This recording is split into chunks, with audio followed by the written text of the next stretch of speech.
She is a digital marketing specialist who can spin the meanest website around. And he's host of the TV show Buzz, which features nonprofit organizations receiving marketing makeovers. Here on Buzz for Good, we talk all things nonprofit, the people they serve and the good they do. And we talk to creative professionals and provide marketing tips and tools to help your nonprofit achieve more. That's right. Buzz!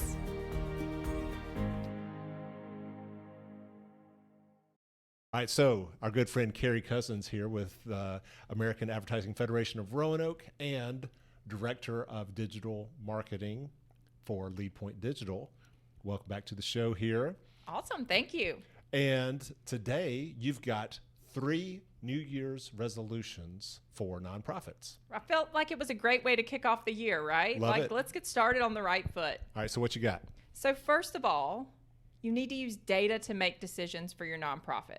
Okay. We talked about this in 2021 when I told you to get rid of Twitter, right? You did. The data said you don't need to do that anymore. Right. So read your data and use that information to make decisions. Okay. Data that says something's working, keep doing it. Mm-hmm. Data that says you're spending time or effort or money in a place you don't need, consider eliminating those items. Okay, so data not only in terms of like engagement on social media, but what other, like looking at Google and your website? Ad spends, right? Okay. So say you're spending some money on Facebook advertising Mm-hmm.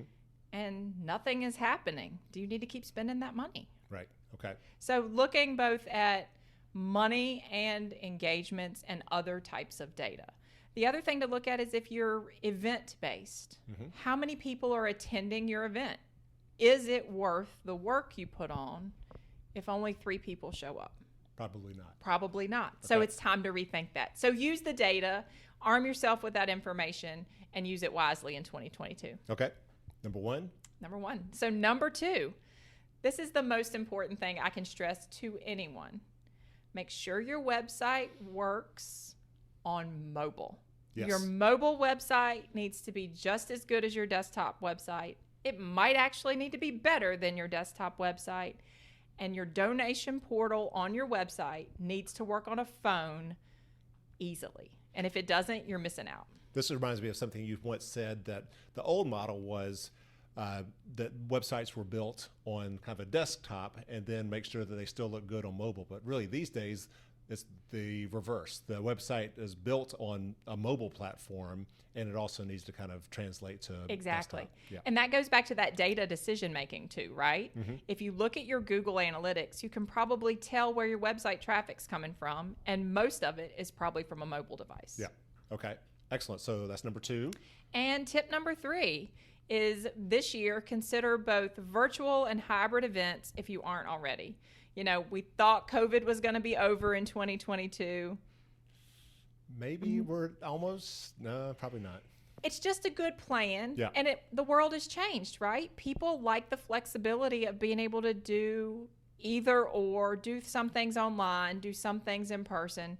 So provide a plan for doing it both ways. Both virtual and hybrid and in person. And in person, yeah. Right. I think, even if COVID is over, people have gotten used to the flexibility of being able to do that. Also, it gives nonprofits the opportunity to expand their reach. If they're doing virtual or hybrid, people who can't physically travel to an event, they're going to be there virtually and still be able to engage. Right. You can actually connect with a person 150 miles away with a virtual event. You can't do that in person. Yep. All right. And now, my favorite part of these conversations with you are your no budget marketing minutes. And nonprofits love no budget. And so what do you got for us today? So it might be more like a no budget marketing hour today. Okay. All right. It's to start the year, right? Right. So I want you to learn to create a content calendar. You know, what happens with most of us, we're busy. We decide, we need to post on social media today. And you just go post something, and then you post something again some other day, and you don't really have a schedule or a plan. Mm-hmm. Create a calendar, make a plan, and stick to it. It'll make planning everything easier because you'll know on Monday at 10 a.m., here's what I'm going to post. Mm-hmm. On Thursday at 10 a.m., here's what I'm going to post. You can schedule those things using social media tools. You can schedule them to your blog. And a calendar keeps you organized. There's no more of looking at your Facebook page and going, I haven't posted for 3 weeks.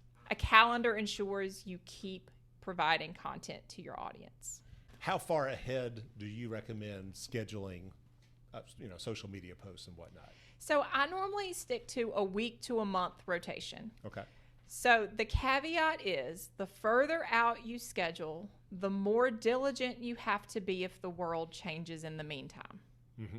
So pay attention to news. If there's a snowstorm and you had posted a social media event with sunshine and flowers in it, you might want to change that Sure. day. Right. So a week is usually a good start because you kind of know what the week is going to look like. It's easy to plan. But I actually make my calendar a month to 6 weeks in advance. Wow. And then do the scheduling a week. Now, do you plan just as far as the topic or also the platform that you're going to post on? Everything. Okay. So my content calendar starts with what's on my website. That's column number 1. Okay. So whether that's a blog post, whether it's an event, whether it's a promotion, and if that is posted and live yet. The second element is what am I posting on my Facebook page? And I actually write the post and paste the link. I do all of this in an Excel spreadsheet. So now I can copy and paste when I schedule. Okay.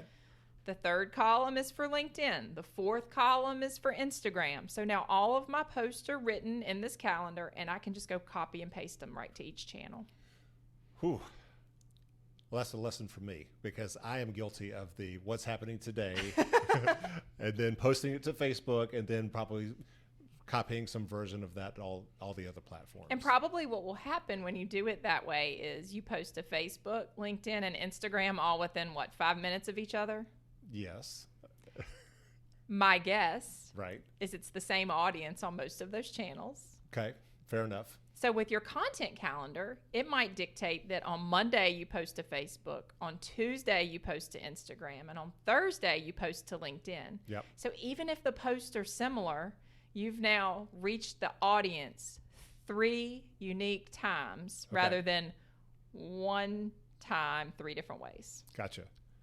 One last little thing. Do you distinguish between a post and a story on Facebook or Instagram, or is it, do you plan that out as well? I plan those out as well. So if it's a post can be a post or a story. So my Facebook thing is what I put in my calendar. Gotcha. All right.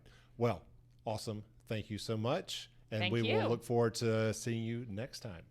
Awesome. Thank you. Thanks. We are going to be off air the rest of January to make room for your Virginia Tech Hokies basketball games.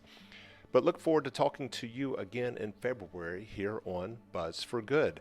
Meanwhile, please go to our social media channels, Facebook, Instagram, and LinkedIn at Buzz4Good, BUZZ4Good, to stay up to date on our work helping nonprofits with marketing challenges.